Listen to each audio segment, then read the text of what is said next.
रमता राम जपो रे प्राणी, अब तो सुन ले राम कहानी।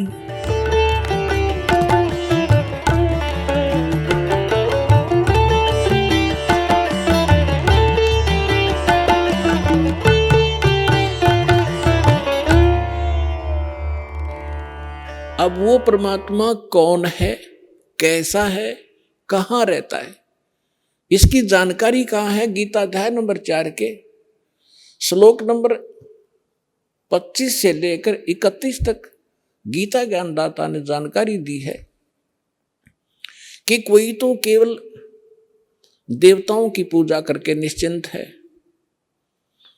और कोई स्वाध्याय करता है, जैसे कोई गीता का पाठ कर लेता है, कोई वेदों का कुछ मंत्र घोट लिए उनको रिपीट करता रहता है, स्वाध्याय करता रहता है, आवर्ती करता रहता है। और कोई केवल योग अभ्यास ही करता है, कोई प्राण अपान, इसकी अपान की क्रिया को, जैसे कुछ कहते हैं कि श्वास पर ध्यान रखो, बाहर आ रहा है अंदर जा रहा है, कोई बात हुई ना ध्यान रखोगे तब भी ये तो आ जा रहा है। तो कहने का भाव ये है कि ये इस प्रकार की जो साधना करते हैं, कोई तपस्या करते हैं, घोर तप करते हैं, सब अपनी अपनी साधना को पापनाशक जानते हैं। यानी वो जो साधना जो कर रहा है उसने अंतिम मान रहा है, सही मान रहा है, यथार्थ मान रहा है। फिर तुरंत कहा चौथे अध्याय के 32वें श्लोक में कि अर्जुन, इन यज्ञों यानी धार्मिक अनुष्ठानों की जानकारी उस सच्चिदानंद घन ब्रह्म ने, सच्चिदानंद घन ब्रह्म ने, यानी पूर्ण परमात्मा ने, परम अक्षर ब्रह्म ने स्वयं आकर बताई है, अपनी अमृत वाणी में बोल के, अपने मुख कमल से बोलकर जो वाणी कही है वो सच्चिदानंद घन ब्रह्म की वाणी कहलाती है, कबीर वाणी है वो। उसमें इन अध्यात्म यज्ञों का, अनुष्ठानों की विस्तार से जानकारी दी गई है, और वो तत्व ज्ञान है। उसके जानने के बाद तो सब पाप कर्मों से मुक्त हो जाएगा। अब चौथे अध्याय के 34वें श्लोक में कहा कि अर्जुन, उस तत्व ज्ञान को जो सच्चिदानंद घन ब्रह्म स्वयं अपने मुख कमल से आकर बोलता है, वो तत्व ज्ञान है। अपनी अमृत वाणी में बोलता है, अपने मुख से बोलता है, वो तत्व ज्ञान है। और उस तत्व ज्ञान को तू तत्वदर्शी संतों के पास जाकर समझ, उनको दंडवत प्रणाम करने से, कपट छोड़कर उनकी सेवा करने से वह तत्वदर्शी संत तुझे तत्व ज्ञान का उपदेश करेंगे। अपने आत्माओं,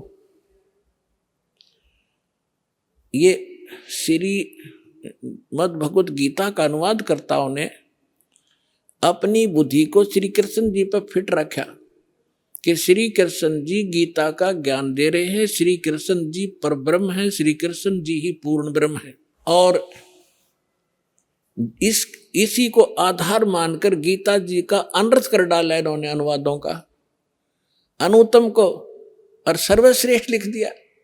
अनुत्तम शब्द एक चौथी कक्षा के बच्चे ने पूछ ले, भाई बेड, अंग्रेजी में पूछ ले किसी बच्चे को, गुड किसे कहते हैं और बेड किसे कहते हैं, उत्तम किसे कहते हैं, अनुत्तम किसे कहते हैं। उत्तम श्रेष्ठ, अनुत्तम अश्रेष्ठ, घटिया।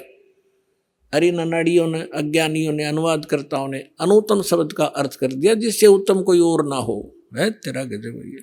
अब थोड़ी सी झलक दिखाते हैं आपको कि गीता अध्याय नंबर 7 के श्लोक नंबर 12 से लेकर आपको 19 तक जानकारी देंगे आज।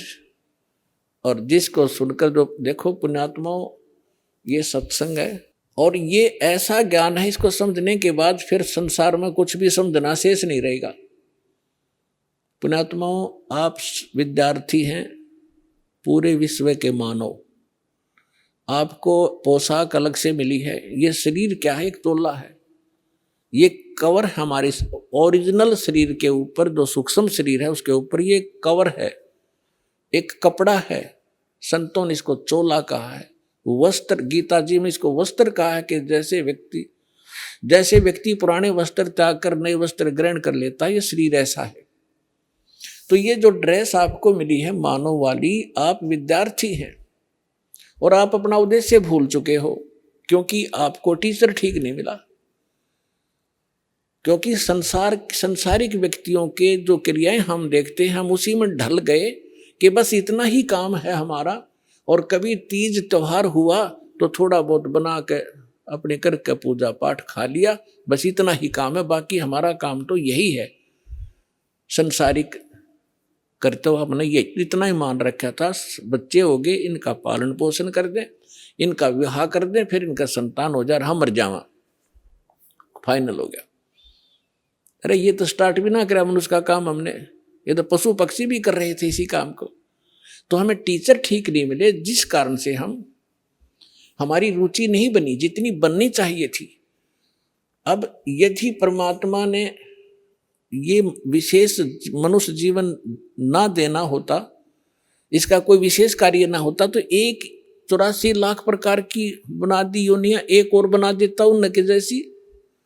ये उन पुण्यात्माओं को ये पोशाक मिली है जो बहुत पुण्यकर्मी प्राणी है, जो परमात्मा पाने योग्य नंबर प्राप्त है उनको, इसलिए उनको ये प्रवेश हुआ है इस भगवान वाली यूनिवर्सिटी में जिसमें परमात्मा पाया जा सकता है। उनको ये ड्रेस न्यारी मिलती है। स्कूल के बच्चे होते हैं, उनकी ड्रेस अन्य होती है, और अन्य जो बच्चे काम खेतों में करते हैं, मजदूरी करते हैं, उनकी ड्रेस अन्य होती है।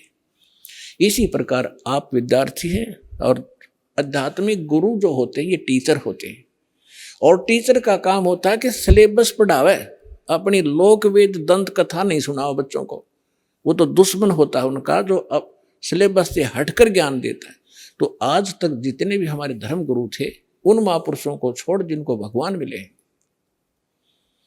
जिनके शुभ नाम दास ने पहले बता दिया आपको, बाकी सभी हमें लोक वेद सुना रहे थे, गीता अपने सदग्रंथों से हटकर ज्ञान सुना रहे थे।